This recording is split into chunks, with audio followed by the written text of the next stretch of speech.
Praise Lord. കർത്താവിൻ്റെ അതിപരിശുദ്ധമായ നാമം ഇന്ന് പകലിലും വാഴ്ത്തപ്പെടുമാറാകട്ടെ. ഇന്ന് പകലിൽ ദൈവവചന ചിന്തയ്ക്ക് ആധാരമായി വായിച്ച തിരുവചന ഭാഗം 119 സങ്കീർത്തനം 57 മുതൽ 72 വരെയുള്ള വാക്യങ്ങളാണ് നമ്മൾ വായിച്ചത്. 67-ാമത്തെ വാക്യവും 71-ാമത്തെ വാക്യവും ഒത്തിരി ചിന്തിപ്പിക്കാൻ ഇടയായിത്തീർന്നു. ഇന്നത്തെ മെസ്സേജിന് നമ്മളൊരു തലക്കെട്ട് കൊടുക്കുമ്പോൾ കഷ്ടതകൾക്കുള്ള കാരണങ്ങൾ എന്താണ് എന്നുള്ളതാണ് ഇന്ന് നമ്മൾ ചിന്തിക്കാൻ പോകുന്നത്. ഇന്നത്തെ മെസ്സേജിൻ്റെ തലക്കെട്ട് എല്ലാവർക്കും കഷ്ടതയുണ്ട്, അപ്പോൾ ഈ കഷ്ടത എന്തുകൊണ്ട് എന്നുള്ളതാണ് നമ്മൾ ചിന്തിക്കാൻ പോകുന്നത്.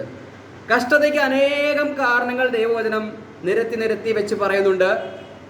അപ്പോൾ ഇത് ഏത് വിധത്തിലുള്ള കഷ്ടമാണ് നമുക്ക് എന്നുള്ളത് തിരിച്ചറിഞ്ഞ് ആ കഷ്ടത്തിൽ നിന്നും ദൈവസന്നദ്ധിയിൽ അംഗീകരിക്കപ്പെടുന്ന ഒരു ക്രിസ്തീയ ജീവിതം നയിക്കുവാൻ ദൈവം നമ്മെ സഹായിക്കുവാൻ ഇടയായിത്തീരും. അപ്പോൾ ഇന്നത്തെ ചിന്ത എന്ന് പറയുന്നത് 67ഉം 71 വാക്യങ്ങളെ ആധാരമാക്കി ഒരു ഭക്തന്റെ ജീവിതത്തിൽ എന്തുകൊണ്ട് കഷ്ടതയ്ക്കുള്ള കാരണം എന്താണ്? നമുക്കറിയാം, ഈ ലോകത്ത് എല്ലാവർക്കും കഷ്ടതയുണ്ടല്ലേ. അത് നീതിമാനും കഷ്ടതയുണ്ട്, പാപിക്കും കഷ്ടതയുണ്ട്, നല്ലവണ്ണം ജീവിക്കുന്നവർക്കും കഷ്ടതയുണ്ട്, മോശമായി ജീവിക്കുന്നവർക്കും കഷ്ടതയുണ്ട്. കഷ്ടതയില്ലാത്ത ഒരു ജീവിതം ഈ ലോകത്ത് ആർക്കുമില്ല. എന്നാൽ ചിലർ കഷ്ടതയുടെ നടുവിൽ അവർ ദൈവത്തെ തള്ളിക്കളഞ്ഞ് അവരുടെ ഇഷ്ടത്തിന് ലോകത്തിലേക്ക് പോകുവാനിടയായിത്തീരും. എന്നാൽ ചില കഷ്ടതകൾക്കുള്ളിൽ കിടന്നവർ പണിയപ്പെട്ട് അവർ ദൈവമക്കളായി തീരുവാനിടയായിത്തീരും. ഏതെങ്കിലും ഒരു വിധേന ആ ജീവിതത്തിൽ കഷ്ടങ്ങൾ കൊണ്ട് ഒന്നെങ്കിൽ ഗുണമുണ്ടാകും അല്ലെങ്കിൽ ദോഷമുണ്ടാകും എന്ന് നമുക്കറിയാം. അതുകൊണ്ട് ഇന്നത്തെ ചിന്ത എന്ന് പറയുന്നത് എന്തുകൊണ്ടാണ് നമുക്ക് കഷ്ടം വരുന്നത്? നമുക്കൊന്നൊന്നായി ചിന്തിക്കാം. ആദ്യത്തെ 2-3 തലക്കെട്ടുകളിൽ നമ്മൾ കാര്യങ്ങൾ ചിന്തിക്കുമ്പോൾ അതിൻ്റെ തലക്കെട്ടുകൾ മാത്രം ഞാൻ ആദ്യം പറയാം. വചനം അഭ്യസിക്കാനും ശുദ്ധീകരിച്ച് മടക്കി വരുത്തുവാനും ദൈവം അനുവദിക്കുന്ന ചില കഷ്ടങ്ങൾ ഉണ്ട്. നമ്മളെ ശുദ്ധീകരിച്ച് ദൈവസന്നിധിയിലേക്ക് മടക്കി കൊണ്ടുവരുവാൻ ഒരു കഷ്ടമയക്കുന്ന ഒരു ദൈവപ്രവൃത്തി. രണ്ടാമത്തെ കാര്യം, സ്വന്തം പാപം നിമിത്തം ഉണ്ടാകുന്ന കഷ്ടം. അതായത് നമ്മളുടെ ജീവിതത്തെ ക്രമീകരിക്കാതെ വരുന്നത് മൂലമുണ്ടാകുന്ന കഷ്ടം. മൂന്നാമത്തെ കഷ്ടം എന്ന് പറയുന്നത് ദൈവനാമ മഹത്വത്തിനു വേണ്ടിയും ഏൽപ്പിക്കപ്പെട്ട ശുശ്രൂഷ ചെയ്യുന്നതിനു വേണ്ടിയും അനുഭവിക്കുന്ന കഷ്ടം. ഇങ്ങനെ നിരവധിയായിട്ടുള്ള കഷ്ടങ്ങളുണ്ട്. എല്ലാം കൂടി ചിന്തിക്കുവാൻ സമയമില്ലാത്തത് കൊണ്ട് പ്രധാനമായ ഒരു 3 തലക്കെട്ടിൽ നമ്മൾ ചിന്തിക്കുകയാണ്. ആദ്യത്തെ തലക്കെട്ട് വചനം അഭ്യസിക്കുവാനും ശുദ്ധീകരണം പ്രാപിച്ച് മടങ്ങി വരുവാനുമുള്ള ഒരുവന്റെ ജീവിതത്തിലെ കഷ്ടം, ദൈവം അനുവദിക്കുന്ന കഷ്ടത്തെക്കുറിച്ച് നമുക്ക് ചുരുക്കവാക്കുകളിൽ നിന്ന് ചിന്തിക്കാം. സങ്കീർത്തനം 119 67 വാക്യം. കഷ്ടതയിലാകുന്നതിന് മുമ്പേ ഞാൻ തെറ്റിപ്പോയി, ഇപ്പോഴോ ഞാൻ നിന്റെ വചനത്തെ പ്രമാണിക്കും. Price the Lord. ഇവിടെ പറയുന്ന വാക്യം കേട്ടോ, കഷ്ടതയിലാകുന്നതിന് മുൻപേ ഞാൻ തെറ്റിപ്പോയി, ഇപ്പോഴോ എന്ന് പറഞ്ഞാൽ ഇപ്പോൾ കഷ്ടത്തിലായിരിക്കുകയാണ്. അപ്പോൾ എന്ത് പറ്റി? ഞാൻ നിന്റെ വചനത്തെ പ്രമാണിക്കുന്നു. ശരിയല്ലേ? നമ്മുടെ ജീവിതത്തിൽ ഒന്നിനും ഒരു കുറവില്ല. ചിലരുടെ സുവിശേഷം പറയുമ്പോൾ പറയും, എൻ്റെ മക്കൾ നല്ല എഞ്ചിനീയേഴ്സ് ആണ്, ഡോക്ടറാണ്, അവർക്ക് യാതൊരു ബുദ്ധിമുട്ടുമില്ല, പിന്നെ എന്തിനാണ് ദൈവത്തെ വിളിച്ച് നടക്കുന്നത് എന്ന് ചോദിക്കാറുണ്ടല്ലേ. അവർക്ക് ദൈവത്തെ വേണ്ട. കാരണം എന്താ? കാര്യങ്ങളെല്ലാം സ്മൂത്തായി പോവുകയാണ്. അതിൻ്റെ കൂട്ടത്തിൽ ഇതാ ഒരു കഷ്ടം വരികയാണ്. കഷ്ടം വരുമ്പോൾ നമ്മൾ ആരെയാ തേടുന്നത്? ദൈവത്തെ തേടുകയാണ്. അപ്പോൾ ഇവിടെ സങ്കീർത്തനക്കാരൻ പറയുകയാണ്, കഷ്ടത്തിലാകുന്നതിന് മുൻപേ ഞാൻ തെറ്റിപ്പോയി, ഞാൻ തെറ്റിക്കിടക്കുകയായിരുന്നു, പക്ഷേ ഇപ്പോഴോ ഞാൻ നിന്റെ വചനങ്ങൾ പ്രമാണിക്കുന്നു. കഷ്ടത്തിലായപ്പോഴാണ് തന്റെ വചനം പ്രമാണിക്കുവാൻ ഒരു ആഗ്രഹം ഉണ്ടായത്. അതിന്റെ 71 വാക്യം വായിക്കാം. നിന്റെ ചട്ടങ്ങൾ പഠിപ്പാൻ തക്കവണ്ണം ഞാൻ കഷ്ടതയിലായിരുന്നത് എനിക്ക് ഗുണമായി. Price the Lord. അപ്പോൾ നിന്റെ ചട്ടങ്ങൾ പഠിക്കുവാൻ തക്കവണ്ണം ഞാൻ കഷ്ടതയിലായത് നന്നായി എന്ന് പറയുകയാണ്. അപ്പോൾ വചനം പഠിക്കുവാൻ കാരണമായി തീർന്നത് എന്താണ്? ബൈബിൾ കോളേജാണോ? സെമിനാരിയാണോ? അല്ല, കഷ്ടതയാണ് ഈ തിരുവചനം പഠിക്കുവാൻ, തിരുവചനത്തിൽ ഒരു അഭ്യാസം തികയുവാൻ ഇടയായി തീർന്നത്. കഷ്ടത. ഈ കഷ്ടം വന്നപ്പോഴാണ് ദൈവത്തിലേക്ക് ഒരു തിരിവ്. അല്ലെ, പലരുടെയും ജീവിതത്തിൽ ഞാൻ കേട്ടിട്ടുണ്ട്, ഞാൻ വലിയ മദ്യപാനിയായിരുന്നു, കഷ്ടത്തിലായിരുന്നു, ജയിലിലായിരുന്നു, അപ്പോഴാണ് ദൈവത്തിന്റെ ഒരു വചനം എന്നെ സ്പർശിച്ചത്. അല്ലേ? കഷ്ടതയിലാകുമ്പോൾ ദൈവത്തിന്റെ വചനം ഹൃദയത്തോട് പാഞ്ഞു ചെല്ലുവാനിടയായിത്തീരും. അല്ലെങ്കിൽ ഹൃദയനിലം ഒരുക്കപ്പെട്ട് ആ ഒരു അവസ്ഥയിലാകുമ്പോൾ വചനം വിതയ്ക്കുകയേ വേണ്ടൂ, അത് പെട്ടെന്ന് മുളച്ചു വളരുവാനിടയായിത്തീരും. അല്ലേ? അല്ലെങ്കിൽ എൻ്റെ മക്കൾ വളരെ അപകടത്തിൽപ്പെട്ട് ക്രിട്ടിക്കലായിട്ടുള്ള സ്റ്റേജിൽ ഹോസ്പിറ്റലിൽ കിടക്കുകയായിരുന്നു, അപ്പോഴിതാ ദൈവത്തിലേക്ക് തിരിഞ്ഞ് ദൈവത്തോട് പ്രാർത്ഥിക്കുകയാണ്. അപ്പോൾ കഷ്ടതയിലാകുമ്പോൾ ദൈവത്തിലേക്ക് കടന്നു വരുന്നവർ അനേകരാണ്. എന്നാൽ എൻ്റെ ജീവിതത്തിൻ്റെ ഒരു അനുഭവം ഞാൻ പറയട്ടെ. എനിക്ക് ഒരു കഷ്ടതയും ഉണ്ടായപ്പോഴല്ല ഞാൻ ദൈവത്തെ കണ്ടെത്തുവാൻ കഴിഞ്ഞത്. കാരണം വളരെ സന്തോഷത്തിലിരിക്കുമ്പോൾ ഞാൻ ഗൾഫിൽ പോയി ജോലി ചെയ്ത് ഏകദേശം 2.25 കൊല്ലം ജോലി ചെയ്ത് തിരിച്ച് നാട്ടിൽ വന്ന് 2 മാസത്തോളം ഞാൻ ലീവിന് നാട്ടിൽ നിന്ന് വളരെ സന്തോഷത്തോടു കൂടെ ഞാൻ തിരിച്ച് ഗൾഫിലേക്ക് പോയിരിക്കുന്ന ഒരു സാഹചര്യത്തിലാണ് 2011 ആണ്ട് ഒരു സങ്കടവുമില്ലാതെ എന്തോ ഒരു പ്രയാസം മനസ്സിൽ അലട്ടിക്കൊണ്ടിരിക്കുകയാണ്. എന്താണ് എന്ന് എനിക്ക് മനസ്സിലാകുന്നില്ല. ഒന്നിനും ഒരു സംതൃപ്തി തോന്നുന്നില്ല. ഒരു 5-6 ദിവസം അങ്ങനെ തള്ളി നീക്കിയപ്പോഴാണ് ഈ വചനം ഒന്നെടുത്തത്. എനിക്ക് മറ്റൊരു കഷ്ടവും വന്നിട്ടല്ല, ഈ വചനം ഒന്ന് വായിക്കുവാൻ വേണ്ടി സന്തോഷത്തിന്റെ നടുവിൽ ദൈവം ഹൃദയത്തിലൊരു അസ്വസ്ഥത സൃഷ്ടിക്കുകയാണ്. മറ്റെന്നിലും കണ്ടെത്താത്ത ഒരു സന്തോഷം ഈ ദൈവവചനത്തിൽ കണ്ടെത്താൻ കഴിയുമെന്ന് ദൈവം എന്നെ പഠിപ്പിക്കുകയായിരുന്നു. 2011 ഏപ്രിൽ മാസം തുടങ്ങി ആ വചനം വായിക്കുവാൻ തുടങ്ങിയതാ ഞാൻ. അങ്ങനെയാ ഈ ദൈവസത്യങ്ങളെ മനസ്സിലാക്കാൻ വേണ്ടിയായിരുന്നത്. അപ്പോൾ ഒരർത്ഥത്തിൽ അങ്ങനെ ഒരു മാനസിക പ്രയാസങ്ങളോ അല്ലെങ്കിൽ എന്താന്ന് അറിയാത്ത ഒരു കാരണവുമില്ലാത്തൊരു വിഷമം ജീവിതത്തിലേക്ക് കടന്നു വന്നപ്പോഴാണ് ഞാനും ദൈവവചനം തുറന്നു വായിക്കാൻ തുടങ്ങിയത്. അന്ന് മുതൽ ഇന്ന് വരെ ദൈവവചനം വായിച്ചുകൊണ്ടിരിക്കുകയാ 2011 മുതൽ. അങ്ങനെ ഭക്തൻ പറയുകയാണ്, സങ്കീർത്തനക്കാരൻ പറയുകയാണ്, നിന്റെ ചട്ടങ്ങൾ പഠിക്കുവാൻ തക്കവണ്ണം ഞാൻ കഷ്ടതയിലായത് നന്നായി. വചനം വായിച്ചു തുടങ്ങിയപ്പോൾ ജീവിതത്തിൽ ഇന്ന് വരെ നേരിടാത്ത ചില പ്രതിസന്ധികളും പ്രയാസങ്ങളും കടന്നു വന്നപ്പോൾ ഈ വചനത്തോടുള്ള ആ ആഴമായ സ്നേഹവും ആഴമായ ദൈവബന്ധവും വർദ്ധിച്ചു വരുവാൻ എൻ്റെ ജീവിതത്തിലും ഇടയായി. ഇവിടെ സങ്കീർത്തനക്കാരനും പറയുകയാണ്, അതെനിക്ക് ഉപകാരമായി. അപ്പോഴാണ് ഞാൻ ദൈവത്തിൻ്റെ പ്രമാണങ്ങൾ പഠിക്കുവാനിടയായി തീർന്നത് എന്ന് പറയുകയാണ്. അപ്പോൾ ഈ 2 വാക്യത്തിലും പറയുകയാണ്, കഷ്ടതയിലാകുന്നതിന് മുൻപേ ഞാൻ തെറ്റിക്കിടക്കുകയായിരുന്നു. കഷ്ടതയിലായത് എനിക്ക് ഗുണം ഉണ്ടായി. കാരണം ഞാൻ ഇപ്പോഴാണ് ദൈവത്തിന്റെ വചനം അഭ്യസിച്ചത്, ദൈവ വഴിയിലേക്ക് വന്നത് എന്ന് സങ്കീർത്തനക്കാരൻ പറയുകയാണ്. അപ്പോൾ നമ്മൾ ഇന്ന് ചിന്തിക്കുന്ന വിഷയത്തിന്റെ തലക്കെട്ട് എന്താണ്? എന്തുകൊണ്ട് കഷ്ടത? അപ്പോൾ ഇങ്ങനെ ഒരു കഷ്ടത വരുന്നത് നല്ലതാണോ മോശമാണോ? നമ്മൾ ചിന്തിക്കുന്ന കാര്യം എന്താണ്? വചനം അഭ്യസിക്കുവാനും ശുദ്ധീകരിച്ച് മടക്കി വരുത്തുവാനുമുള്ള ദൈവത്തിന്റെ ഒരു കഷ്ടത. സങ്കീർത്തനത്തിൽ നിന്നും 67, 71 വാക്യങ്ങളെ ആധാരമായി നമ്മൾ ചിന്തിക്കേണ്ടതായിത്തീർന്നു. ആമോസ് പ്രവാചകന്റെ പുസ്തകം 4-ാം അധ്യായത്തിന്റെ 6-ാം വാക്യം ഞാനത് POC ബൈബിളിൽ നിന്നൊന്ന് വായിക്കാം, ശേഷം സത്യവേദ പുസ്തകത്തിൽ നിന്ന് വായിക്കാമല്ലോ. ഇവിടെ പറയുകയാണ്, നിങ്ങളുടെ എല്ലാ നഗരങ്ങളിലും പല്ലിന് പണിയില്ലാതാക്കിയത് ഞാനാണ്. ദൈവം പറയുകയാണ്. സത്യവേദ പുസ്തകത്തിൽ അത് വായിച്ചാൽ കൃത്യമായി മനസ്സിലാക്കാൻ ബുദ്ധിമുട്ടാണ്. അതുകൊണ്ടാണ് ഞാൻ POC ബൈബിൾ വായിച്ചത്. സത്യവേദ പുസ്തകത്തിലെ വാക്യം ഒന്ന് വായിക്കാം. ആമോസ് 4-ാം വാക്യം. നിങ്ങളുടെ എല്ലാ പട്ടണങ്ങളിലും ഞാൻ നിങ്ങൾക്ക് പല്ലിന്റെ വെടിപ്പും എല്ലായിടങ്ങളിലും അപ്പത്തിന്റെ കുറവും വരുത്തിയിട്ടും എങ്കിലേക്ക് തിരിഞ്ഞില്ല എന്ന് യഹോവയുടെ അരുളപ്പാട്. നിങ്ങൾ എങ്കിലേക്ക് തിരിഞ്ഞില്ല, നിങ്ങളുടെ ഇടയിൽ ഞാൻ എന്ത് ചെയ്തു? പല്ലിന് വെടുപ്പ് വരുത്തി എന്നാണ് അതിൽ എഴുതിയിരിക്കുന്നത്. പല്ല് ക്ലീൻ ചെയ്ത് തന്നുവെന്നല്ല അവിടെ പറയുന്നത്. ഇവിടെയാണ് കൃത്യമായിട്ടുള്ള വാക്യം കിടക്കുന്നത്. പല്ലിന് പണിയില്ലാതാക്കിയത് ഞാനാണെന്ന്. ഈ പല്ലിന്റെ പണി എന്താ? ആഹാരം ഇട്ടുകൊടുത്താൽ ചവച്ചരച്ച് ഇറക്കുക എന്നുള്ളതാണ് പല്ലിന്റെ പണി. അപ്പൊ ദൈവം പറയുകയാണ്, നിങ്ങളുടെ നഗരങ്ങളിൽ, ഇവിടെ എന്താണ് പറയുന്നത്? നിങ്ങളുടെ എല്ലാ നഗരങ്ങളിലും പല്ലിന് പണിയില്ലാതാക്കിയത് ഞാനാണ്, പട്ടിണി വരുത്തിയത് ഞാനാണ്. എന്തിനു വേണ്ടിയിട്ടാ? ഇവിടെ പറയുകയാണ്, നിങ്ങളുടെ പാർപ്പിടങ്ങളിൽ ആഹാരത്തിന്റെ തരി പോലും ഇല്ലാതാക്കി, എന്നിട്ടും നിങ്ങൾ എൻ്റെ അടുക്കിലേക്ക് മടങ്ങി വന്നില്ല. പല്ലിനും പണിയില്ല, ഒരു തരി പോലും ഭക്ഷണമില്ല. ഈ കഷ്ടത ആരാ വരുത്തിയത്?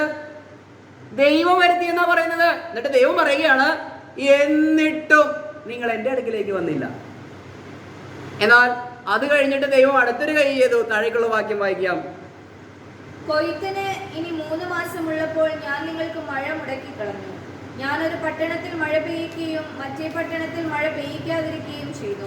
ഒരു കണ്ടത്തിൽ മഴ പെയ്തു, മഴ പെയ്യാത്ത മറ്റേ കണ്ടം വരണ്ടുപോയി. അപ്പോൾ ഭക്ഷ്യക്ഷാമവും വരൾച്ചയും. ആദ്യം ഭക്ഷ്യക്ഷാമം കൊടുത്തു, നന്നായില്ല. പിന്നീട് എന്ത് ചെയ്തു? വരൾച്ച കൊടുത്തു, എന്നിട്ടും നന്നായില്ല. എന്നിട്ട് നിങ്ങൾ എൻ്റെ അടുക്കിലേക്ക് വന്നില്ല എന്നാണ് ദൈവം പറയുന്നത്. താഴേക്ക് വായിക്കാം. 2-3 പട്ടണം വെള്ളം കുടിപ്പാൻ ഒരു പട്ടണത്തിലേക്ക് ഉഴന്നു ചെന്നു. ദാഹം തീർന്നില്ല താനും. എന്നിട്ടും നിങ്ങൾ എങ്കിലേക്ക് തിരിഞ്ഞില്ല എന്ന് യഹോവയുടെ അരുളപ്പാട്. താഴേക്ക് വായിക്കാം. ഞാൻ നിങ്ങളെ വെൺകതിർ കൊണ്ടും വിഷമഞ്ഞു കൊണ്ടും ശിക്ഷിച്ചു. നിങ്ങളുടെ തോട്ടങ്ങളെയും മുന്തിരിപ്പറമ്പുകളെയും അത്തിവൃക്ഷങ്ങളെയും ഒലിവ് മരങ്ങളെയും പലപ്പോഴും തുള്ളൻ തിന്നു കളഞ്ഞു. എന്നിട്ടും നിങ്ങൾ എങ്കിലേക്ക് തിരിഞ്ഞില്ല എന്ന് യഹോവയുടെ അരുളപ്പാട്. കൃഷി വിളവുകളിൽ ദൈവം ചെയ്തു. അതുണ്ടായി വരുമ്പോൾ ദൈവം ചെയ്യുകയാണ്, തുള്ളനെ അയക്കുകയാണ്, പച്ചപ്പുഴുവിനെ അയക്കുകയാണ്. അല്ലെങ്കിൽ ഇന്നത്തെ ഭാഷയിൽ പറഞ്ഞ വെള്ളപ്പൊക്കം വരുത്തുകയാണ്, കാറ്റടിപ്പിക്കുകയാണ്, അല്ലെ കുലച്ച് വരുന്ന വാഴ കാറ്റടിച്ചൊടിഞ്ഞു പോകുന്നു. അല്ലെങ്കിൽ ഈ കഴിഞ്ഞ മാസം അപ്രതീക്ഷിതമായ മഴ വന്നതുകൊണ്ട് പലരുടെയും നെൽകൃഷി നഷ്ടം വന്നു. കൊയ്ത്ത് മെഷീൻ ഇറക്കാൻ കഴിയാതെ ആ മഴ പലരെയും പ്രതികൂലമായി ബാധിച്ചു. ദൈവം പറയുകയാണ്, ഇതൊക്കെ ഞാൻ വരുത്തുമ്പോഴും നിങ്ങൾ എങ്ങോട്ടാ ഓടുന്നത്?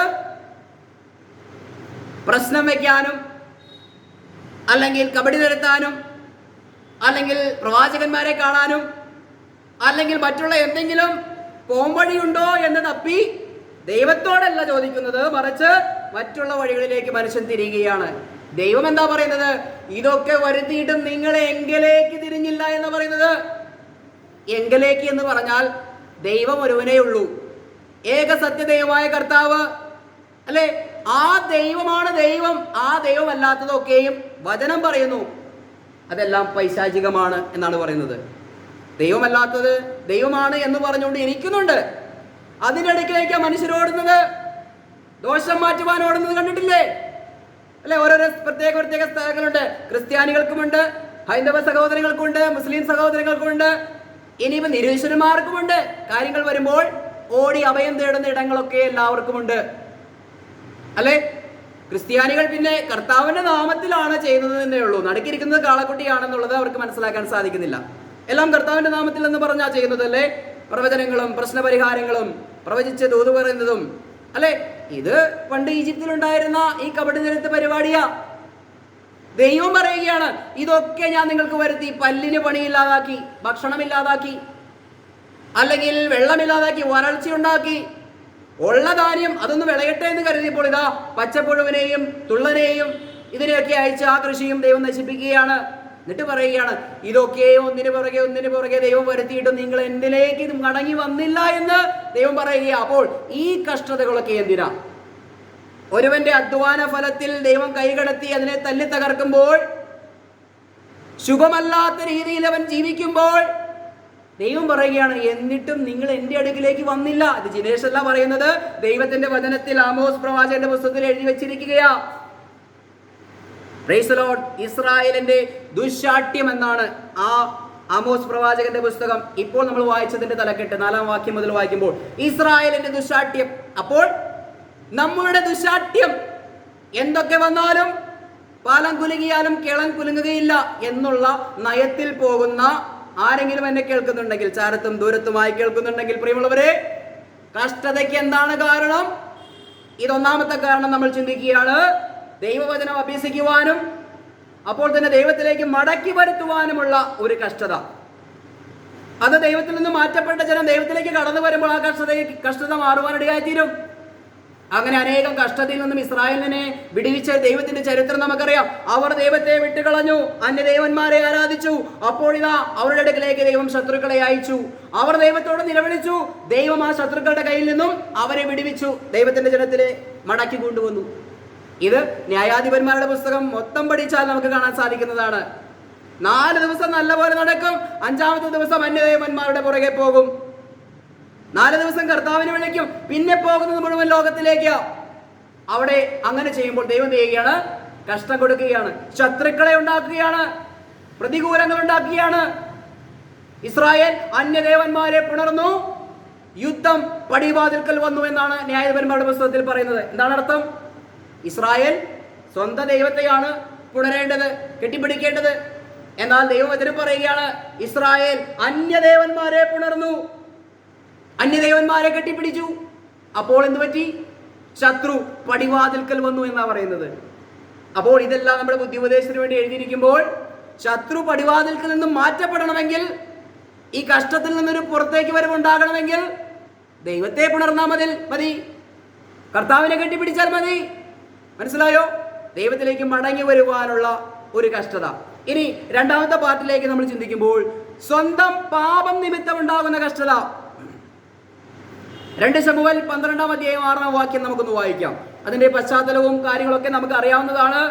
ദാവീദ് ഒരു തെറ്റ് ചെയ്തപ്പോൾ നാഥാൻ പ്രവാചകനെ അയച്ച് ഒരു കഥാരൂപേണ അവന്റെ തെറ്റുകളെ ബോധ്യപ്പെടുത്തിയപ്പോൾ അവൻ തന്നെ അതിനെ ന്യായം വിധിക്കുകയാണ്. അങ്ങനെ ചെയ്ത മനുഷ്യന് 4 ഇരട്ടി പ്രതികാരം കൊടുക്കണം, പകരം കൊടുക്കണം എന്ന് പറയുകയാണ്. നമുക്ക് വായിക്കാം.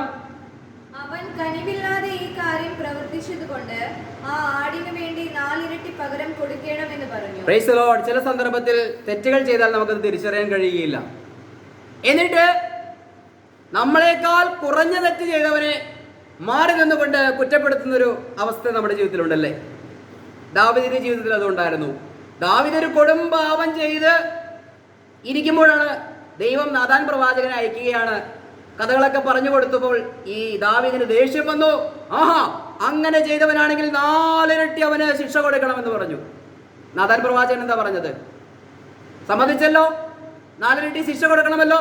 അതവിടെ പറഞ്ഞിട്ടില്ല, ഞാൻ എൻ്റെ ഭാഷയിൽ പറയുകയാണ്. ആ മനുഷ്യൻ നീ തന്നെയാണ്. ദാവീദേ, നീ പറഞ്ഞില്ലേ ഈ ശിക്ഷ ചെയ്തവന്, ഈ കുറ്റം ചെയ്തവനെ 4 ഇരട്ടി ശിക്ഷിക്കണമെന്ന് പറഞ്ഞില്ലേ? ആ മനുഷ്യൻ മറ്റാരുമല്ല, നീ തന്നെയാ. നിനക്കെതിരെ നീ തന്നെ വിധി പ്രസ്താവിച്ചിരിക്കുക. നീ പറയുന്ന വാക്കിനാൽ നീ വിധിക്കപ്പെടും. നമ്മള് മറ്റുള്ളവരെ കുറ്റങ്ങൾ പറയുമ്പോൾ, വിമർശിക്കുമ്പോൾ ഒന്നോർത്ത് കൊള്ളുക, അതേ പാപം അതിന്റെ കട്ടിയോടുകൂടി ചെയ്തിട്ടാ നമ്മളിവിടെ നിൽക്കുന്നത്, അല്ലെ? ആരെയും വിധിക്കരുതെന്ന് ദൈവം പറഞ്ഞിട്ടുണ്ട്.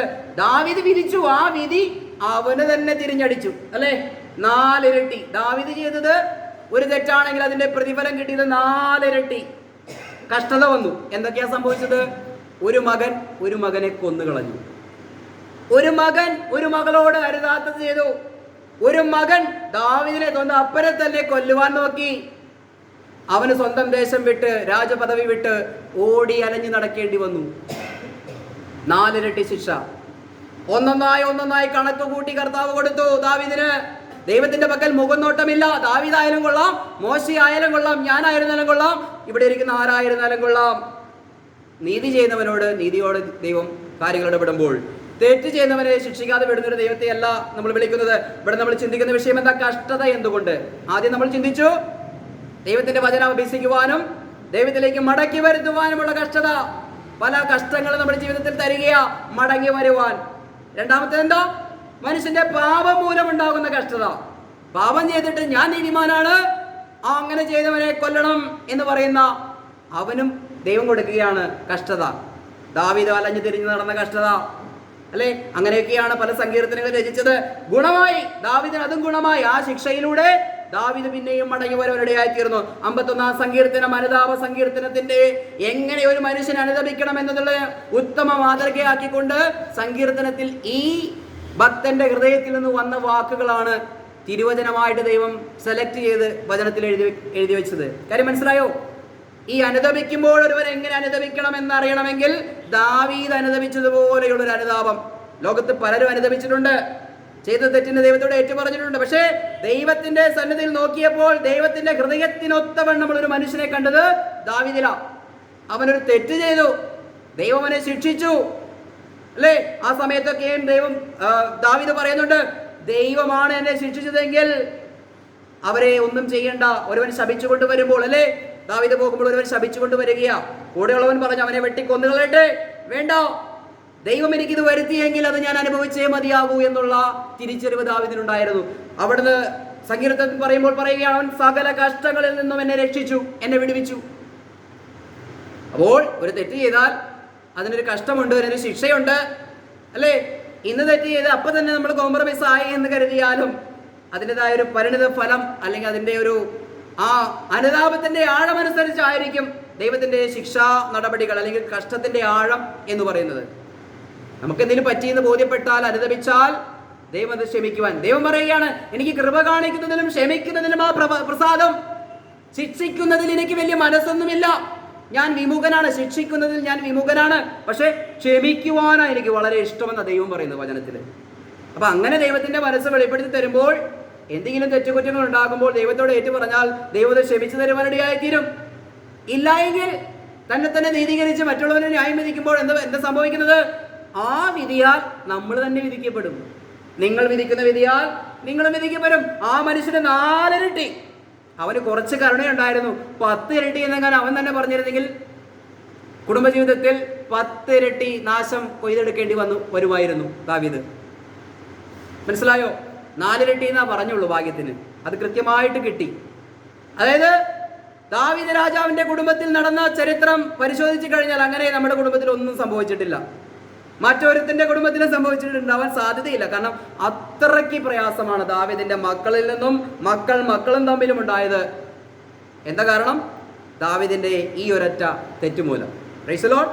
നമ്മൾ ചിന്തിക്കുന്നത് പാപം നിമിത്തം, സ്വന്തം പാപം നിമിത്തം ഉണ്ടാകുന്ന കഷ്ടത. വെളിപ്പാട് പുസ്തകം 18-ാം അധ്യായത്തിന്റെ 4 മുതൽ 8 വരെയുള്ള വാക്യങ്ങൾ ഒന്ന് വായിക്കാം. വേറൊരു ശബ്ദം സ്വർഗത്തിൽ നിന്ന് പറയുന്നതായി ഞാൻ കേട്ടത്, എന്റെ ജനമായുള്ളവരെ, അവളുടെ പാപങ്ങളിൽ കൂട്ടാളികളാകാതെയും അവളുടെ പാതകളിൽ ഓഹരിക്കാരാകാതെയും ഇരിപ്പാൻ അവളെ വിട്ടുപോരുവിൻ. അവളുടെ പാപം ആകാശത്തോളം കുന്നിച്ചിരിക്കുന്നു, അവളുടെ അകൃത്യം ദൈവം ഓർത്തിട്ടുമുണ്ട്. അവൾ നിങ്ങൾക്ക് ചെയ്തതുപോലെ നിങ്ങൾ അവൾക്ക് പകരം ചെയ്യുവിൻ. അവളുടെ പ്രവൃത്തികൾക്ക് തക്കവണ്ണം അവൾക്ക് ഇരട്ടിച്ചു കൊടുപ്പിൻ. Praise the lord. അവൾക്ക് ഇരട്ടിച്ചു കൊടുപ്പിൻ. സന്ദർഭവും പശ്ചാത്തലമൊക്കെ നമുക്കറിയാം. മഹദിയാം ബാബിലോണിനെ ദൈവം ന്യായം വിധിക്കുമ്പോൾ അവിടെ പറയുകയാണ്, അവൾക്ക് ഇരട്ടിച്ചു കൊടുക്കുവിൻ, അവളുടെ വാതകളിൽ ഓഹരിക്കാരാകാതെ അവിടെ നിന്ന് മാറി നിൽക്കുവിൻ എന്ന് പറയുകയാണ് ഒരു കൂട്ടരോട്. അപ്പോൾ തന്നെ പ്രത്യേകം തെരഞ്ഞു പിടിച്ച് കൃത്യമായി ഇരട്ടി ശിക്ഷ കൊടുക്കുന്ന ഒരു ദൈവത്തെ നമുക്ക് അവിടെ കാണാം. നമുക്ക് ലേവ്യ പുസ്തകം 26-ാം അധ്യായം ഒന്ന് എടുക്കാം. ലേവ്യ പുസ്തകം 26-ന്റെ 14 മുതൽ വായിക്കേണ്ടതാണ്, എങ്കിലും 26-ന്റെ 18-ാം വാക്യം ഒന്ന് വായിക്കാം. ഇതെല്ലാം ആയിട്ടും നിങ്ങൾ എന്റെ വാക്കു കേൾക്കാതിരുന്നാൽ നിങ്ങളുടെ പാപങ്ങൾ നിമിത്തം ഞാൻ നിങ്ങളെ 7 മടങ്ങ് ശിക്ഷിക്കും. Price the Lord. അതിന്റെ 14 മുതൽ വായിക്കാം. എന്നാൽ നിങ്ങൾ എന്റെ വാക്കു കേൾക്കാതെയും ഈ കൽപ്പനകളൊക്കെയും പ്രമാണിക്കാതെയും എന്റെ ചട്ടങ്ങൾ ധിക്കരിച്ച് നിങ്ങളുടെ ഉള്ളം എന്റെ വിധികളെ വെറുത്ത് നിങ്ങൾ എന്റെ കൽപ്പനകളൊക്കെയും പ്രമാണിക്കാതെ എന്റെ നിയമം ലംഘിച്ചാൽ ഞാനും ഇങ്ങനെ നിങ്ങളോട് ചെയ്യും. കണ്ണിനെ മങ്ങിക്കുന്നതും ജീവനെ ക്ഷയിപ്പിക്കുന്നതുമായ ഭീതി, ക്ഷയരോഗം, ജ്വരം എന്നിവ ഞാൻ നിങ്ങളുടെ മേൽ വരുത്തും. നിങ്ങളുടെ വിത്ത് നിങ്ങൾ വെറുതെ വിതയ്ക്കും, ശത്രുക്കൾ അത് ഭക്ഷിക്കും. ഞാൻ നിങ്ങളുടെ നേരെ ദൃഷ്ടി വയ്ക്കും, നിങ്ങൾ ശത്രുക്കളോട് തോറ്റുപോകും. നിങ്ങളെ ദ്വേഷിക്കുന്നവർ നിങ്ങളെ ഭരിക്കും, ഓടിക്കുന്നവർ ഇല്ലാതെ നിങ്ങൾ ഓടും. Price the Lord. ഇതൊക്കെയായിട്ടും മടങ്ങി വന്നില്ല എങ്കിൽ 7 ഇരട്ടി ശിക്ഷ, അല്ലേ? 26-ന്റെ 18-ാം വാക്യത്തിൽ പറയുകയാണ്. അപ്പോൾ കുറച്ച് കാര്യങ്ങൾ മുകളിൽ പറഞ്ഞു, വ്യാഖ്യാനമൊന്നും വേണ്ട. ഇന്നതൊക്കെ ചെയ്തിട്ടും നിങ്ങൾ നന്നായില്ലെങ്കിൽ 7 ഇരട്ടി ശിക്ഷ ഞാൻ നിങ്ങൾക്ക് തരുമെന്ന് ഇസ്രായേലിനോട് ദൈവം പഴയ നിയമത്തിൽ പറയുവാനിടയായിത്തീർന്നു. പ്രിയമുള്ളവരെ, അതായത് ദൈവജനം വഴിവിട്ട് മാറിക്കഴിയുമ്പോൾ സ്വന്തം പാപം നിമിത്തം വരുന്ന അനർത്ഥങ്ങളെ കുറിച്ചായി പറയുന്നത്, അല്ലേ? ആദ്യം ദൈവത്തിന്റെ വചനങ്ങളെ അഭ്യസിപ്പിക്കുവാനും മടക്കി വരുത്തുവാനുമുള്ളൊരു കഷ്ടത്തെക്കുറിച്ച് നമ്മൾ ചിന്തിച്ചു. രണ്ടാമത്തെ കാര്യം, ഇതൊന്നും പറഞ്ഞിട്ട് മനസ്സിലാക്കാതെ സ്വന്തം പാപത്തിൽ മുന്നോട്ട് പോകുന്നവർക്ക് വരുന്ന ശിക്ഷകളെ കുറിച്ച്, 4 ഇരട്ടി ശിക്ഷകളെ കുറിച്ചും ഇരട്ടി ശിക്ഷകളെ കുറിച്ചും അല്ലെങ്കിൽ 7 ഇരട്ടി ശിക്ഷകളെ കുറിച്ചും നമ്മൾ ചിന്തിച്ചു, അല്ലേ? അല്ലെങ്കിൽ ദൈവവചനം പറയുന്നുണ്ട്, നിങ്ങൾ വിതയ്ക്കുന്നത് തന്നെ കൊയ്യും. ഒരു പിടി നെല്ല് വാരി വിതച്ചാൽ കൊയ്യാൻ ചെല്ലുമ്പോൾ ഒരു പിടിയല്ല ഉണ്ടാകുന്നത്, ഒരു കറ്റ നിറച്ച് കിട്ടും, അല്ലേ? അപ്പൊ നന്മ വിതച്ചാൽ കൊയ്യാൻ ചെല്ലുമ്പോൾ ഒരു പിടി നന്മയാ വിതച്ചതെങ്കിൽ ഒരു കറ്റ നന്മ കൊയ്തെടുക്കാൻ പറ്റും. തിന്മയാ വിതച്ചതെങ്കിലോ ഒരു പിടി തിന്മ വിതച്ചു, ഒരു തലച്ചുമട് തിന്മ അല്ലെങ്കിൽ ശിക്ഷ ചുമന്നുകൊണ്ട് പോകേണ്ട അവസ്ഥ വരും. കാരണം ദൈവവചനത്തിലൊരു വ്യവസ്ഥയുണ്ട്, വിതയ്ക്കുന്നത് കൊയ്യും. അത് ദൈവത്തിന്റെ വചനത്തിന്റെ ഒരു പ്രമാണം, അടിസ്ഥാന പ്രമാണമാണ്. വിതയ്ക്കുന്നത് കൊയ്യും. എന്താണോ നമ്മൾ വിതയ്ക്കുന്നത് അത് കൃത്യമായി കൊയ്ത് മടിയിൽ ശേഖരിച്ചു കൊണ്ടുപോകേണ്ടി വരും. Price the Lord. നമ്മൾ ചിന്തിക്കുന്നത് ഈ നമ്മുടെ സ്വന്തം പാപങ്ങൾ നിമിത്തം ഉണ്ടാകുന്ന കഷ്ടതയെ കുറിച്ചാണ്. പ്രിയമുള്ളവരെ, യോഹന്നാൻ എഴുതിയ സുവിശേഷം 9-ാം അധ്യായത്തിന്റെ 1 മുതൽ 3 വരെയുള്ള വാക്യങ്ങളെ വായിക്കുമ്പോൾ ഇങ്ങനെ പറയുന്നുണ്ട്, ഇവൻ കുരുടനായി പിറന്നത് ഇവന്റെ പാപം കൊണ്ടാണോ ഇവന്റെ അമ്മയപ്പന്മാരുടെ പാപം കൊണ്ടാണോ എന്ന് ചോദിക്കുന്നുണ്ട്, അല്ലെ? ഒരുവൻ കുരുടനായി പിറന്നു, അല്ലെങ്കിൽ ഒരുവന് ഒരു വല്ലാത്തൊരു അവസ്ഥ വന്നിരിക്കുക. അപ്പൊ കർത്താവിനോട് ചോദിക്കുക, ഇവന്റെ പാപം കൊണ്ടാണോ അല്ലെങ്കിൽ ഇവന്റെ അമ്മയപ്പന്മാരുടെ പാപം കൊണ്ടാണോ ഇത് വന്നത് എന്ന് ചോദിക്കുമ്പോൾ കർത്താവ് എന്താ പറഞ്ഞത്? ഇവന്റെ പാപം കൊണ്ടുമല്ല, ഇവന്റെ അപ്പനമ്മമാരുടെ പാപം കൊണ്ടുമല്ല, ദൈവനാമം മഹത്വപ്പെടുവാൻ വേണ്ടിയിട്ടാണ് ഇങ്ങനെയൊക്കെ സംഭവിച്ചത്. Price the Lord. അപ്പോൾ ഒരു ചോദ്യം അതിൽ നിന്നുണ്ടാകാം, ദൈവനാമം മഹത്വപ്പെടുവാൻ വേണ്ടി ഞാൻ അന്ധനായി ജനിക്കണമോ? അല്ലെ? ന്യായമായൊരു ചോദ്യമാണ്. പൗലോസ് വ്യക്തമായി പറയുന്നുണ്ട്, അല്ലയോ മനുഷ്യ, ദൈവത്തോട് പ്രതിവാദം പറയുവാൻ നമുക്കെന്ത് അധികാരം? യെശയ്യാ പ്രവാചകനിൽ ചോദിക്കുന്നുണ്ട്, കലനുറുക്കളുടെ ഇടയിൽ ഒരു കലനുറുക്കായിരിക്കെ സൃഷ്ടിച്ചവനോട് എന്തിനെ എന്നെ സൃഷ്ടിച്ചു എന്ന് ചോദിക്കുന്നവൻ അയ്യോ കഷ്ടം എന്ന് പറഞ്ഞാൽ ദൈവത്തെ നമ്മൾ ചോദ്യം ചെയ്യാൻ പാടില്ല. ഇവിടെ ദൈവനാമ മഹത്വത്തിന് വേണ്ടിയാണ് അവൻ കുരുടനായി തീർന്നത്. അവന്റെ തെറ്റുമല്ല, അവന്റെ അമ്മയപ്പന്മാരുടെ തെറ്റുമല്ല. ദൈവത്തിന് പരമാധികാരമുണ്ട് നമ്മുടെ ജീവിതത്തെ എങ്ങനെ വേണമെങ്കിലും ആക്കി തീർക്കുവാൻ. അത് നമ്മൾ സഹിച്ചേ പറ്റൂ. ആ കഷ്ടത നമ്മുടെ തെറ്റുകൊണ്ടല്ലെന്നേ, നമ്മുടെ അപ്പനമ്മമാരുടെ തെറ്റുകൊണ്ടുമല്ല. പക്ഷേ വന്നുപോയി, ദൈവം വരുത്തിയിരിക്കുക. അത് ദൈവനാമ മഹത്വത്തിന് കാരണമായി തീരുന്നുവെന്ന് മനസ്സിലാക്കിയാൽ അത് നമുക്കും ഗുണമാ, ദൈവനാമ മഹത്വപ്പെടുവാനും കാരണമായി തീരും. എന്നാൽ അപ്പോൾ തന്നെ യോഹന്നാൻ 5:14 പറയുന്നുണ്ട്, അധികം തിന്മയായത് ഭവിപ്പാതിരിപ്പാൻ മേലിൽ പാപം ചെയ്യരുത്. അപ്പോൾ അധികം തിന്മയായത് ഭവിക്കാനായിട്ട് എന്ത് കാരണമുണ്ട്? പാപം കാരണമുണ്ട് എന്നും പറയുകയാണ്. നമ്മൾ ചിന്തിച്ചത് പാപം നിമിത്തമുണ്ടാകുന്ന കഷ്ടത. അപ്പോൾ തന്നെ അതിനിടയിൽ നമ്മളൊരു കാര്യം ചിന്തിച്ചു, പാപമൊന്നും ചെയ്യാതിരിക്കെ ഒരു കഷ്ടം വരിക, അത് ദൈവനാമ മഹത്വത്തിന് വേണ്ടിയാണ് എന്ന് ചിന്തിക്കേണ്ട ആവശ്യകതയുമുണ്ട് എന്ന് പറയുകയാണ്. നമുക്കൊരു വാക്യം വായിക്കാം. ജെറമ്യ പ്രവാചകന്റെ പുസ്തകം 49:12 വാക്യം. യഹോവ ഇപ്രകാരം അരുളി ചെയ്യുന്നു, പാനപാത്രം കുടിപ്പാൻ അർഹതയില്ലാത്തവർ കുടിക്കേണ്ടി വന്നു. പിന്നെ നിനക്ക് ശിക്ഷ വരാതെ പോകുമോ? നിനക്ക് ശിക്ഷ വരാതെ പോകയില്ല, ഈയും കുടിക്കേണ്ടി വരും. Price the Lord. ഇവിടെ എന്താണ് പറയുന്നത്?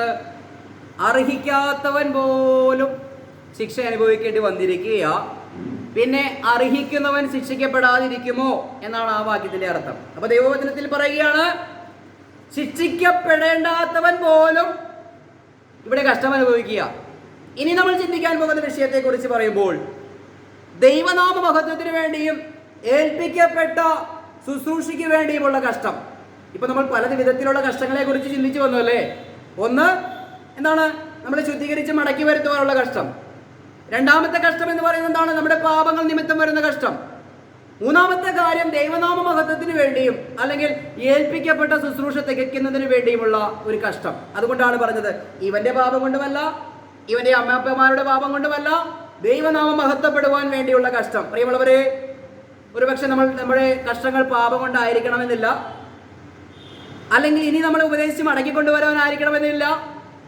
ദൈവത്തിനൊരു പ്രത്യേകം കാര്യം ചെയ്യുവാനുണ്ട്, അതിന് ദൈവം നമ്മെ തിരഞ്ഞെടുക്കുകയാണ്. അങ്ങനെയുള്ള കുറച്ച് വ്യക്തി ജീവിതങ്ങളെ ഞാനൊന്ന് പരിചയപ്പെടുത്തുമ്പോൾ അതിൻ്റെ ദൈവിക ഉദ്ദേശം നമുക്ക് മനസ്സിലാക്കാൻ സാധിക്കും.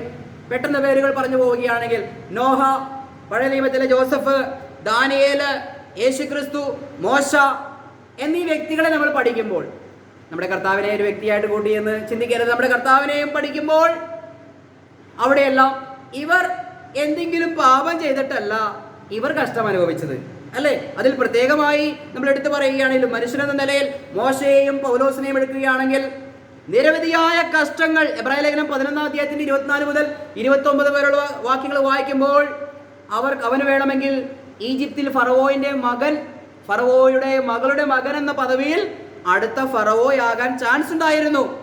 പക്ഷേ പ്രതിഫലം നോക്കിയപ്പോൾ ഈ ദൈവജനത്തോടൊപ്പമുള്ള കഷ്ടമാണ് അദ്ദേഹം ഇഷ്ടപ്പെട്ടത്. ആ കഷ്ടത്തിന് വേണ്ടി തന്നെ ഏൽപ്പിച്ചു കൊടുത്തു അല്ലെ. ലോകത്തിലെ ഏറ്റവും ക്ഷമാശീലനായിരുന്നു മോശ എന്നാണ് പറയുന്നത്. മോശയെ പോലെ സൗമ്യനായി ഈ ലോകത്തിൽ ആരും ഉണ്ടായിരുന്നില്ല. ഈ സൗമ്യനെ പോലും കോപാലുവാക്കാൻ താൻ നടത്തിയ ജനത്തിന് സാധിച്ചു. കാനാൻ ദേശം കാണിക്കാതിരിക്കുവാൻ ഈ ജനത്തിന് സാധിച്ചു. മോശയെ കുറിച്ച് ദൈവവചനം പറയുകയാണ്, ലോകത്തിൽ ഇവനെ പോലെ ക്ഷമാശീലനായ മറ്റൊരു വ്യക്തി ഇല്ല. അത്രയ്ക്ക് സൗമ്യനായിരുന്നു മോശ. ആ മോശയാണ് കാളക്കുട്ടിയെ എടുത്ത് പൊടിച്ച് അരച്ച് കലക്കി ഈ വെള്ളം അവരെ കൊണ്ട് കുടിപ്പിച്ചത് അല്ലേ. ദൈവത്തോട് തന്നെ പറഞ്ഞു, ദൈവമേ, ഇങ്ങനെയാണ് എന്നോട് പെരുമാറുന്നതെങ്കിൽ എന്നെ അങ്ങോട്ട് എടുത്തോ, മതിയായി. പിന്നെ ഒരിക്കൽ മോശ പറഞ്ഞു, ഈ ജനത്തെ മുഴുവനും വഹിക്കുവാൻ തക്കവണ്ണം ഇവരെല്ലാം ഞാനാണോ പ്രസവിച്ചത്? ദൈവത്തോട് കോപിക്കുന്നൊരു മോശയെ കാണിച്ചു തരിക. ഈ മോശയെ കുറിച്ച് ആ ദൈവവചനം പറയുന്നത്, അവൻ ഏറ്റവും സൗമ്യനായിരുന്നു. പ്രിയമുള്ളവരെ, ഈ സൗമ്യനായ മോശയെ ഇത്രയും കോപാക്രാന്തനാക്കി തീർത്തത് അവന്റെ ചുറ്റുമുള്ള മനുഷ്യരാ. ഞാനിത് ചിന്തിച്ചു കഴിഞ്ഞപ്പോൾ ഞാൻ ഓർത്തുപോയി, മോശയ്ക്ക് ഇതിന്റെ വല്ല പാടുമുണ്ടായിരുന്നു? അവനവന്റെ കാര്യം നോക്കി നടന്നാൽ പോരായിരുന്നോ അല്ലേ? അപ്പം പെട്ടെന്ന് ദൈവം എൻ്റെ ഹൃദയത്തിലേക്ക് ഒരു ചിന്ത തരികയാ. ഒരു മാവ് നിറച്ച് മാങ്ങയോട് കൂടി നിൽക്കുമ്പോൾ അതൊരു തെറ്റും ചെയ്തില്ല, ഒരു ഉപകാരത്തിന് വേണ്ടി അത് ഉണ്ടായതാ. കാണുന്നവരൊക്കെയോ അതിനെ കല്ലെറിയുക മാങ്ങ പറിക്കുവാൻ. ഈ മാവിന് ചിന്തിക്കാം, ഒരു കാര്യം ഉണ്ടായിരുന്നില്ല, ഈ മാങ്ങ കായ്ക്കാതെ സുഖമായിട്ട് ഇങ്ങനെ ഒറ്റത്തടിയായിട്ട് നിന്നാൽ മതിയായിരുന്നു. പക്ഷെ ദൈവം അതിന് വെച്ചിരിക്കുന്ന ഒരു കഷ്ടതയാണ്. നീ മാങ്ങയുണ്ടാകണം, നിന്നെ 10 പേര് എറിയണം. അപ്പോൾ തന്നെ ഒരു തെങ്ങ് ചിന്തിക്കുകയാണ്, ഈ വളവും വെള്ളവും ഒക്കെ വലിച്ചെടുത്ത് എനിക്ക് ഇങ്ങനെ നിന്നാ പോരെ? 2 മാസം കൂടുമ്പോൾ ഓടി വന്ന് എന്തിനാണ് എന്നെ എന്റെ കഴുത്തിൽ കത്തി വയ്ക്കുന്നത് അല്ലേ? എന്റെ കൊലകളെല്ലാം വെട്ടിമുറിച്ചിടുകയാണ്. ഒരു തെങ്ങ് ചിന്തിച്ചിട്ട് പറയുകയാണ്, ഇനി ഞാൻ കായ്ക്കുകയില്ല. എന്റെ പ്രിയമുള്ളവരെ, ആ കഷ്ടം ദൈവം അതിന് കൊടുത്തിരിക്കുന്നതാ. അതിന് മുറിവേൽക്കണമെന്നുള്ളത് ദൈവത്തിന്റെ ഇഷ്ടമാ. അല്ലെങ്കിൽ മാങ്ങയിൽ കല്ലെറിയണമെന്നുള്ളത്, അല്ലെങ്കിൽ മാവിനെ നോവിക്കണമെന്നുള്ളത് മറ്റുള്ളവർക്ക് വേണ്ടി പ്രയോജനമാകുന്ന ഒരു ചക്കയെയും മാങ്ങയെയും അല്ലെങ്കിൽ പ്ലാവിനെയും മാവിനെയൊക്കെ നമ്മൾ കാണുന്നുണ്ടല്ലേ? അതേ അർത്ഥത്തിൽ മോശയും ഈ മോശ കഷ്ടം അനുഭവിക്കുക. ഈ മോശയുടെ കഷ്ടാനുഭവങ്ങൾ ഈ മോശ എന്തെങ്കിലും തെറ്റ് ചെയ്തിട്ടാണോ ഉണ്ടായത്? മറ്റുള്ളവർ നിമിത്തം ഈ മോശയ്ക്കും കഷ്ടം സംഭവിക്കുകയാ. അപ്പോൾ ഇവിടെ എന്താണ്? ദൈവനാമ മഹത്വത്തിന് വേണ്ടിയും ദൈവമേൽപ്പിച്ച ശുശ്രൂഷയ്ക്ക് വേണ്ടിയുമുള്ള കഷ്ടം അല്ലെ? മോശയുടെ ജീവിതത്തിൽ നമ്മൾ ചിന്തിച്ചു. കർത്താവിന്റെ കാര്യം നമ്മൾ ചിന്തിക്കേണ്ടതില്ല എന്ന് പറഞ്ഞാൽ തെറ്റിദ്ധരിക്കരുത്. കർത്താവ് അനുഭവിച്ചതുപോലെ ഒരു കഷ്ടം. ഇവന് ഭൂതമുണ്ട്, ഇവൻ ഭ്രാന്തനാണ്, ഇവൻ ലോകത്തെ വഴിതെറ്റിക്കുന്നവനാണ്, ഇവന്റെ വാക്കിന് എന്തിനു കേൾക്കണം, ഇവൻ ശമരനാണ്. കർത്താവിന്റെ മുഖത്ത് അടിക്കുന്നു, തുപ്പുന്നു, കോലുകൊണ്ട് അടിക്കുന്നു, കുരിശിൽ തറയ്ക്കുന്നു, പരിഹസിക്കുന്നു. നമുക്ക് ചോദിക്കാമല്ലേ, ഈ കഷ്ടം മുഴുവനും എന്തിനാണ് ഞാൻ അനുഭവിക്കുന്നത്? പ്രിയമുള്ളവരെ, ഇത് ദൈവം അനുവദിച്ചിട്ടുള്ള കഷ്ടങ്ങളാണ്.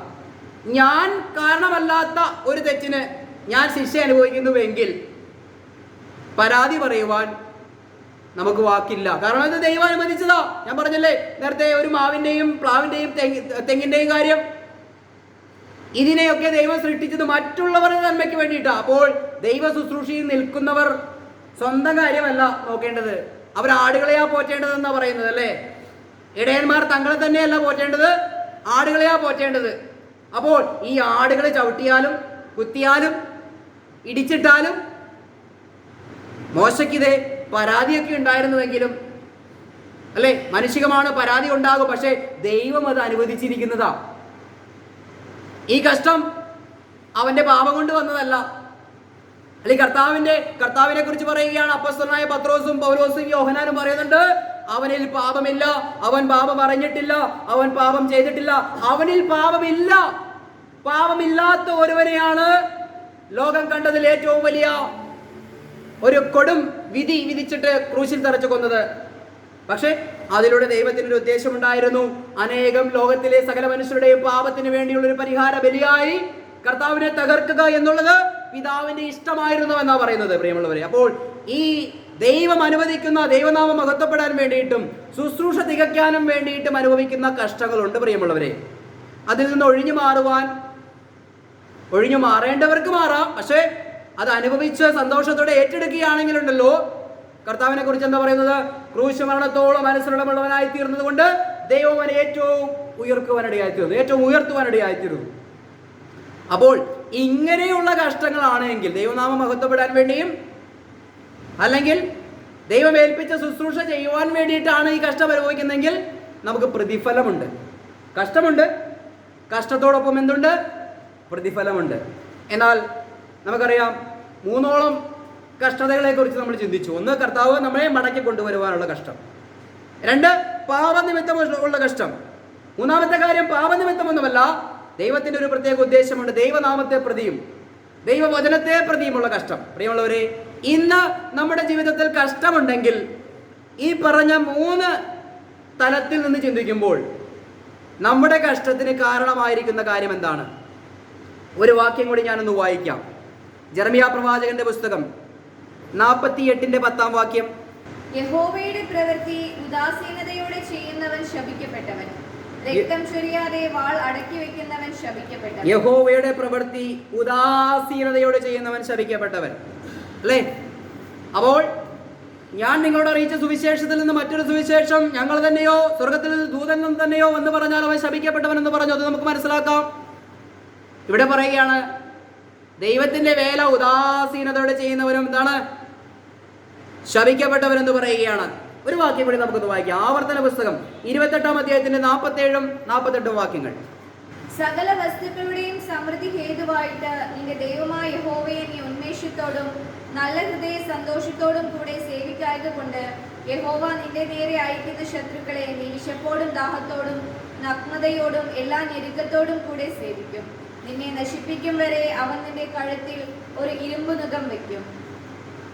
Price the Lord. ഇവിടെ പറയുന്ന കാര്യം കേട്ടോ, സകല വസ്തുക്കളുടെയും സമൃദ്ധി ഹേതുവായിട്ട് നിന്റെ ദൈവമായ യഹോവയെ നീ ഉന്മേഷത്തോടും നല്ല ഹൃദയ സന്തോഷത്തോടും കൂടെ സേവിക്കായക കൊണ്ട് യഹോവ നിന്റെ നേരെ അയക്കുന്ന ശത്രുക്കളെ നീ വിശപ്പോടും ദാഹത്തോടും നഗ്നതയോടും എല്ലാ ഞെരുക്കത്തോടും കൂടെ സേവിക്കും. ഇസ്രായേലിനോടുള്ള ബന്ധത്തിൽ ദൈവം വാഗ്ദത്തം കൊടുക്കുമ്പോൾ ദൈവം പറയുകയാണ്, നിങ്ങൾക്ക് ഞാൻ നല്ല സമൃദ്ധി തരും. ഈ സമൃദ്ധി ഹേതുവായി എന്ത് ചെയ്യണം? നല്ല ഉന്മേഷത്തോടു കൂടെ ദൈവസന്നിധിയിൽ നിങ്ങൾ വർത്തിക്കണം. ഇല്ലെങ്കിൽ എന്ത് പറ്റും? തിക്ത അനുഭവങ്ങൾ നിങ്ങളുടെ ജീവിതത്തിൽ ഉണ്ടാകുമെന്ന് ദൈവം പറയുകയാണ്. ഇത് നമുക്ക് ഒരു ബുദ്ധി ഉപദേശമാണ്. പ്രിയമുള്ളവരെ, നമുക്ക് തന്ന ഇവിടെ പറയുകയാണ് സകല സമൃദ്ധിയും ഹേതുവായി എന്ന് പറയുമ്പോൾ ഇസ്രായേലിന് ദൈവം കൊടുത്ത പാലും തേനും ഒഴുകുന്ന ഒരു അനുഭവം ഒന്നും നമ്മുടെ ജീവിതത്തിൽ ഇല്ല എങ്കിൽ പോലും ഇന്ന് ദൈവത്തെ ആരാധിക്കുവാൻ കടന്നു വരുവാൻ ഒരു സമൃദ്ധി ദൈവം നമുക്ക് തന്നിട്ടുണ്ടല്ലേ. വാഹന സൗകര്യമുണ്ട്, ഇരുന്ന് ആരാധിക്കുവാൻ ഹാളുണ്ട്, ഇനി മരിച്ചു കഴിഞ്ഞാൽ കുഴിച്ചിടുവാൻ സെമിത്തേരിയും നമുക്കുണ്ട്, വിവാഹം വന്നാൽ നടത്തുവാനുള്ള അടിസ്ഥാന സൗകര്യങ്ങൾ നമുക്കുണ്ട്. ഇതൊക്കെയും ഉണ്ടായിട്ടും ഉദാസീനതയോടുകൂടെ ദൈവം തരുന്ന ഈ നല്ല അനുഭവം അത് മിസ്യൂസ് ചെയ്താൽ, അല്ലെങ്കിൽ അത് ഉപയോഗിക്കാതിരുന്നാൽ, ഉന്മേഷത്തോടു കൂടെ നല്ല ഹൃദയ സന്തോഷത്തോടും കൂടെ ദൈവത്തെ കടന്നു വന്ന് ആരാധിക്കാൻ കഴിഞ്ഞില്ല എങ്കിൽ പ്രിയമുള്ളവരെ, അതിൻ്റെതായ കഷ്ടങ്ങൾ നമുക്ക് വരുമെന്ന് തന്നെയാണ് വചനത്തിൻ്റെ ആ പൊരുൾ നമുക്ക് മനസ്സിലാക്കുമ്പോൾ മനസ്സിലാക്കുന്ന കാര്യം. ഇന്ന് 10 മണിക്ക് നമുക്കൊരു സ്ഥലത്ത് ടൂർ പോകാമെന്ന് പറഞ്ഞാൽ 8 മണിയാവുമ്പോഴേക്കും നമ്മൾ തയ്യാറാകുമല്ലേ? എന്നാൽ ആരാധനയ്ക്ക് പോകാനായിട്ട് പറയുമ്പോഴോ രാവിലെ എഴുന്നേൽക്കാൻ മടി, അല്ലെങ്കിൽ കാര്യങ്ങളൊക്കെ ചെയ്ത് ഒരുങ്ങാനായിട്ടുള്ളൊരു ബുദ്ധിമുട്ട്, വണ്ടിയിട്ടായിട്ടും കയ്പ് നീര് കുടിക്കുവാൻ വന്നിരിക്കുന്നത് പോലെ ഇന്ന് ഞായറാഴ്ചയാണല്ലോ എന്ന് കരുതി എഴുന്നേൽക്കുന്ന എത്ര പേരുണ്ട് പ്രിയമുള്ളവരെ? ഇതൊക്കെയും ദൈവവചനം പറയുകയാണ്, നിങ്ങൾക്ക് നൽകുന്ന അനുകൂല സാഹചര്യത്തിൽ ചെറിയ ചെറിയ കാരണങ്ങൾ പറഞ്ഞ് ആരാധനയ്ക്ക് വരാതിരിക്കുന്നത് എനിക്ക് എന്തെങ്കിലും കുഴപ്പമുണ്ടായിട്ടല്ല, അത് ഉന്മേഷത്തോടു കൂടി നമ്മൾ അതിലേക്ക് കടന്നു വന്നില്ല എങ്കിൽ അതിന്റെ തിക്ത അനുഭവങ്ങൾ ഉണ്ടാകുമെന്നാ പറയുന്നത്. മനസ്സിലായോ? ആ വാക്യം കണ്ടോ? ദൈവം നിങ്ങൾക്ക് നൽകുന്ന സമൃദ്ധി ഹേതുവായിട്ടാ ദൈവം പറയുന്നത്. നിങ്ങൾക്ക് ദൈവം തന്ന ആ നന്മ നിലനിർത്തിക്കൊണ്ടാ ദൈവം പറയുന്നത്. അത് ലഭിച്ചു കഴിയുമ്പോൾ നിങ്ങൾ എന്ത് ചെയ്യണം? സകല ഉന്മേഷത്തോടും കൂടെ, അല്ലെ, പുതിയ നിയമത്തിലേക്ക് അല്ലെങ്കിൽ റോമാലേഖനത്തിലേക്ക് വരുമ്പോൾ ആത്മാവിൽ എരിവുള്ളവരായി, വളരെ ഉത്സാഹമുള്ളവരായി ദൈവത്തെ സേവിക്കുവാനാ പറയുന്നത്. ഇതില്ല എങ്കിൽ കർത്താവിന്റെ വേല ഉദാസീനതയോടെ ചെയ്യുന്നവൻ ശപിക്കപ്പെട്ടവരെന്നാ പറയുന്നത്. പ്രിയമുള്ളവരെ, നമ്മുടെ കഷ്ടങ്ങൾ ഏത് നിമിത്തമുള്ള കഷ്ടങ്ങളാണ്? കർത്താവിൻ്റെ ഇത്രത്തോളം നമുക്ക് സൗകര്യങ്ങൾ തന്നിട്ട് ദൈവത്തെ ഉദാസീനതയോടെ കയ്പ് നീര് കുടിക്കുന്ന അവസ്ഥയോടുകൂടെ വന്ന് ദൈവത്തെ ആരാധിക്കുമ്പോൾ ദൈവത്തിന് വല്ല പ്രസാദം ഉണ്ടാകുമോ? അതിലൂടെ മറ്റൊരു കഷ്ടത്തിലേക്ക് മനുഷ്യൻ പോവുകയാണ്. മനസ്സിലായോ? അല്ലെങ്കിൽ നേരത്തെ നമ്മൾ ചിന്തിച്ച 4 തലക്കെട്ടുകൾ എന്തൊക്കെയാണ്? വചനം അഭ്യസിക്കുവാൻ വേണ്ടിയാണോ നമ്മുടെ ജീവിതത്തിൽ കഷ്ടം? വചനത്തിൽ അഭ്യാസം തികഞ്ഞ് കർത്താവിൻ്റെ അടുക്കിലേക്ക് മടങ്ങി വരിക. അല്ലെങ്കിൽ സ്വന്തം പാപനിമിത്തമാണോ കഷ്ടം അനുഭവിക്കുന്നത്? ആ പാപത്തിൽ നിന്നും കർത്താവിന്റെ സന്നിധിയിലേക്ക് മടങ്ങി വരിക. അല്ലെങ്കിൽ ദൈവം ഏൽപ്പിച്ച ശുശ്രൂഷ നിമിത്തമാണോ നമ്മൾ കഷ്ടം അനുഭവിക്കുന്നത്? സന്തോഷത്തോടു കൂടി അത് ചെയ്തുകൊള്ളുക. ദൈവം അനുവദിച്ചിരിക്കുന്നതാണ്. അതിൽ നിന്ന് ഒഴിഞ്ഞു മാറുവാൻ നമുക്ക് ആർക്കും ഒഴിവ് കഴിവില്ല. അപ്പോൾ തന്നെ ഇവിടെ പറയുകയാണ്, കർത്താവിൻ്റെ വേലയിൽ കർത്താവ് ഒരുക്കിയ സമൃദ്ധി ഹേതുവായി ദൈവത്തോടുള്ള ബന്ധത്തിൽ നമ്മൾ ഉദാസീനത കാണിക്കുന്നുവെങ്കിൽ അതും ചില കഷ്ടങ്ങൾക്ക് വഴിമാറും എന്നുള്ളത് ദൈവവചനമാണ് പറയുന്നത്, ജിനേഷ് അല്ല പറയുന്നത്. Price the Lord. അതുകൊണ്ട് ഈ വചനം ആദ്യം എന്നോടും ശേഷം നിങ്ങളോടും ദൈവസഭയോടും ശേഷം യൂട്യൂബിലൂടെ ഞങ്ങളെ കേൾക്കുന്ന പ്രിയപ്പെട്ടവരോടും ദൈവത്തിൻ്റെ ആത്മാവിൽ സംസാരിക്കുകയാണ്. അതുകൊണ്ട് കഷ്ടങ്ങൾ എല്ലാവർക്കുമുണ്ട്. ഈ പറഞ്ഞതിൽ ഏതു തരം കഷ്ടമാണ് നമ്മൾ അനുഭവിക്കുന്നതെന്ന് മനസ്സിലാക്കി മടങ്ങി വന്ന കർത്താവിന്റെ സന്നിധിയിൽ ആശ്വാസം പ്രാപിക്കുവാൻ ഞാൻ ആഹ്വാനം ചെയ്യുന്നു. ഇത് പറഞ്ഞുകൊണ്ട് എൻ്റെ വാക്കുകളെ ഞാൻ അവസാനിപ്പിക്കുന്നു. ദൈവം എല്ലാവരെയും അനുഗ്രഹിക്കട്ടെ. Price the Lord.